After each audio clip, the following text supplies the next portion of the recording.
العشاق ديال لي سلطه في رمضان سجلوا عندكم هذه الوصفه راه غادي تحتاجوها. ودابا غادي ندوزو للمكونات.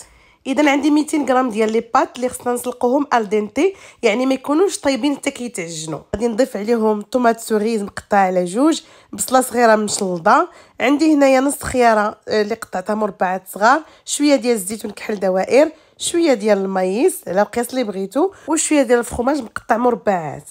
زدت معاهم نص ديال لافوكا مقطعه مربعات صغار وبواطه كبيره ديال الطون. وغادي نزيد عليهم فلفله حمراء شويتها. انا كيعجبني المذاق ديال الفلفله وهو طيب احسن ما هو خضر.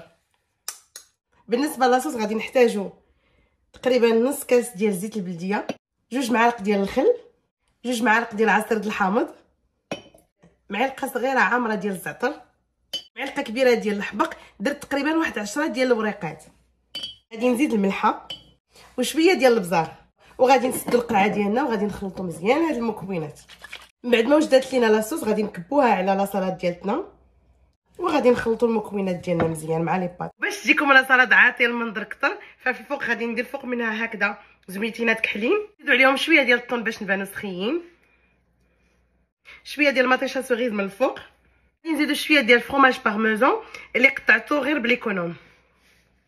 لاصالات ديالتنا وجدات، كنتمنى انها تكون عجبتكم، جربوها وردوا عليا الخبر، كنحماق عليكم. ما بغيتش نشكر لكم راسي ونقول لكم بلي هاد لاصالات كتجي رائعه بواحد لاصوص هائله. تبعوا معايا الوصفه. اذا عندي شويه ديال الكرومب، شويه ديال الشغوج وواحد خيزويه محكوكه، غادي نديروهم في واحد لوبول وغادي نزيدو عليهم السوجه مخلطه مع شويه ديال الحامض وشويه زيت البلديه. غادي نخلطوا مزيان هاد الخضيرات مع السوجه وغادي نديروهم في طبق التقديم. من بعد غادي نزيد عليهم الدجاج مقطع صغير سلقته غير في الماء وشويه ديال السكينجبير وشويه ديال الملحه. من بعد غادي نضيف عليهم طريفات ديال الخيار، طوماط سوريز. هنايا عندي المون قطعته مربعات ولكن للاسف هاد المونكه طلعت شويه قاصحه. من بعد غادي نضيف عليهم مربعات ديال لافوكا اللي درت عليها شويه د الحامض، وغادي نزيد عليهم لي غامباس ديالي ولا لي كروفيت اللي عندكم. وهنايا ضروري من الكاوكاو هو اللي تيجيب واحد النسمه زوينه لاصالات ديالتكم. ودابا غندوزو لاصوص. بالنسبه للاصوص هنايا عندي 3 معالق ديال المايونيز، غادي نزيدو عليهم معلقه كبيره ديال عصير الحامض، غادي نزيدو عليهم 2 معالق ديال الصوجه مالحه. هنا البنات عندي لاباط ديال الكاوكاو، الا ما كانش عندكم ممكن ديروا في خلاط كهربائي واحد 6 ولا 7 ديال الكاوكاوات وطحنوهم على صوص ديالتكم. اذا هنايا عندي معلقه صغيره ومعلقه صغيره ديال العسل، وكنحصلوا على واحد لاصوص اللي كتكون شويه جاريه ولكن بنينه صافي. ومن بعد كنديروها فوق لاصالات ديالتنا. قولوا لي بصراحه كي جاتكم لاصالات؟ كنحماق عليكم. هاد المريقه طلبتها لي واحد السيده كتوحم، وتا انا بغيتكم تدعيو معايا بالذريه الصالحه. الله يجازيكم بخير. والوصفه ديال اليوم هي اللوبيا باللحم.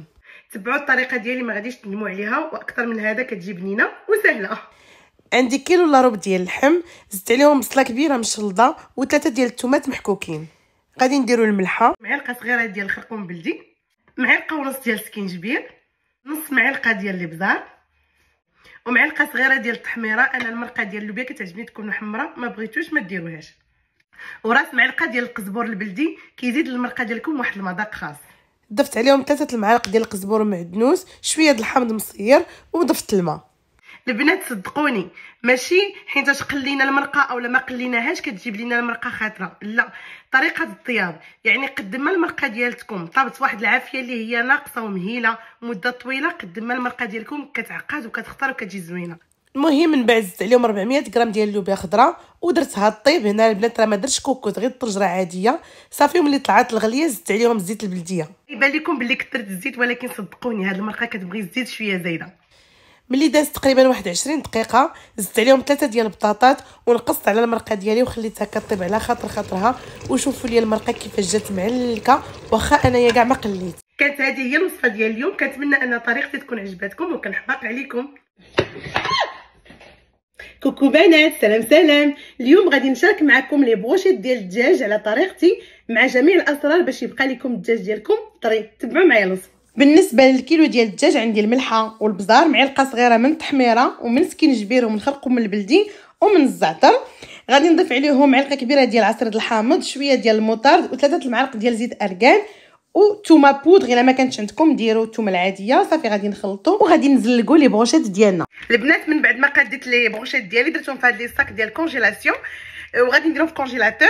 هكا كنتهنى. نورمالمون انا كنشري 5 كيلو 6 كيلو ديال الدجاج وكنديرها هكذايا وكنتهنى واحد المده. صراحه غادي ينفعوكم في رمضان. بالنسبه للطياب فانا كنفضل المقلي على الفران. علاش؟ لانه ما كيجوش ناشفين، لان حنا كنتحكموا في الطياب. في الفران كيطلقوا بزاف د الماء، اذا باش ما يطلقوش لكم الماء، وهذا سر من بين الاسرار، انه تخليو الدجاج ديالكم يطيب على جهه وحده مزيان حتى يطيب 100%، وقلبوه على الجهه الاخرى، ما تبقاوش تقلبوا. وبغيت نشارك معكم واحد السر البنات كنديروا من فوق الدجاج ملي كيطيب. هنا عندي الزبده مذوبه كيف ما كتشوفوا محال واش كتشوفوا. المهم هنا كاينه الزبده مذوبه، غادي نضيف عليها معلقه ديال عصير الحامض، معلقه ديال القزبر ومعدنوس، وغادي نخلط. من بعد ما طابوا لنا لي بروشيت كناخذوا واحد البانسو كنبداو كنسقيو هكذا لي بروشيت ديالنا بالزبده، كيجيو ولدادين اكثر وفي المنظر كيجيو احسن، لان القزبر والمعدنوس كيجي هكذاك خضر احسن ما كيكون طيب. وبالصحه والراحه. كوكو بنات، سلام. اليوم غادي نشارك معكم الوصفه ديال البصله معسله اللي كندير في التفايه ديالي. المهم هنايا درت حتى الكرع معسله، الا بغيتوها راه كاين عندي في القناه مع الشيف حنان. بالنسبه للوصفه عندي 2 كيلو ديال البصله مقطعه شرائح طويله، غادي نديروها في الطنجره وما غاديش نزيد عليها الماء البنات، غير البصله فقط. غادي نسد عليها الطاجين وعافيه مهيله ونخليها طيب حتى طيح تولي بحال هكذا، وراه كتطلق الماء ديالها البنات. من بعد غادي نزيد معلقه كبيره ديال القرفه، غادي نزيد السنيده على حسب الذوق نتوما اللي بغيتو، غادي نزيد معلقه ديال الزبده وشويه ديال الخرقوم البلدي وشويه ديال الملحه وشويه ديال المسكه الحره. غادي نبقى كنقلب البصله ديالي مره. ديروا عافيه مهيله وصبروا ليها البنات، ما ديروش عافيه مجهده لان السكر غادي تحرق لكم وتجيكم مره. بالنسبه للزبيب فانا رقدته في شويه ديال الماء دافي. من بعد غادي نضيفوا على البصله ديالتي كيف ما قلت لكم مره كنحرك. غادي نخليو البصله ديالنا تعسل واجيو معايا نقادو الطبله. هنا كنفرش لا ناب، واحسن ناب عندي عزيز عليا بزاف لانها كتجيني فيها واحد اللمسه زوينه، فيها السقلي وفيها لي بيرل. داكشي علاش هنايا بالنسبه لهاد الخويتمات درتهم فيهم لي بيرل. بالنسبه للالوان فانا اختاريت الابيض مع هاد الليموني، درتو في الشميعات، يعني وحده اللي درتها الليمونيه وما بقى ابيض باش ما يجيش كتير. وكانت هذه هي الطبيله ديالي. هنا غادي نرجعوا لهاد التبصيل ديال الكسكسو. شوفوا البصيله كتجي بصله مفرقه، ما خصهاش تجي محرحره. وكنتمنى ان الوصفه تكون عجبتكم. كنحماق عليكم بزاف وجمعه مباركه. هذه ألذ مقله ممكن توجدوها البنات، كتجي خطيره. المهم هنايا عندي مقله فيها زيت البلديه، شويه ديال الزبده، شويه ديال الثومه، كنديروا لي فروي دماغ ديالنا. انا هنا عندي لي نوا سان جاك مع لي كروفيت غريز، ممكن ديروا كالامار مسلوق نص طلقه، ممكن ديروا حتى الحوت الابيض، لكم الاختيار. ملحه والبزار. ملي كيطيبوا كنضيفوا عليهم لا كريم فريش مع المعدنوس فقط صافي. هنايا كنضيفوا عليهم شويه ديال فرomage بارميزون، ومن بعد كنضيفوا لهم سميتها لا شابلور، ضروري لا شابلور البنات. وكندخلوا المقيله ديالنا للفران. الوقيته اللي كيذوب لينا هذاك البارميزون مع هذيك لا شابلور تتحمر، كتجي واحد المقيله خطيره وبالصحه والراحه.